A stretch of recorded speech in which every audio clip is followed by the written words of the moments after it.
বউ, আমি মাধ্যমিক পরীক্ষা দিতে যাচ্ছি, আশীর্বাদ দাও।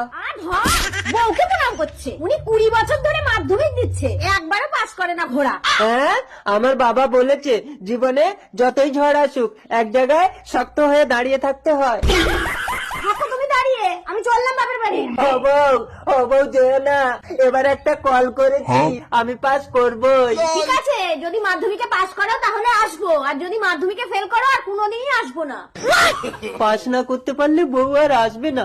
বইয়ের পাতা ছিঁড়ে নিয়ে গিয়ে দেখে দেখে সব লিখবো, জুতোর মধ্যে ঢুকিয়ে নেই, আর এটা প্যান্টের মধ্যে।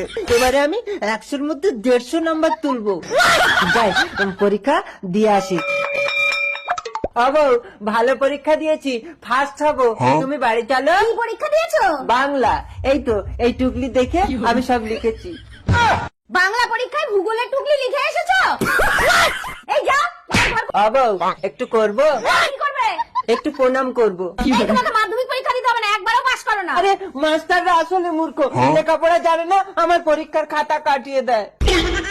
বউ, চলো না, আমি জানলা দিয়ে প্রশ্ন বলবো, তুমি উত্তর বলে দেবে। ঠিক আছে চলো। ও বউ, 4 পা বিশিষ্ট পশুর নাম কি? আরে তোমার নামটা আগে লেখো। ঠিক আছে, আমি একটা 4 পা বিশিষ্ট পশু। চিন্তা করবি না। ও বউ, মাধ্যাকর্ষণ শক্তি কাকে বলে? আরে টান, জানো না? জানি তো, তুমি তো ধরে টান মারো। আরে কান ধরে টানার কথা বলছি না মরণ। ও বউ, জলের আর এক নাম কি? নেশা। মদ। ঠিক আছে, লিখছি। জলের আর এক নাম, দেখবি না, মদ। বউ, চলো, ভালো পরীক্ষা দিয়েছি, ফার্স্ট হবো।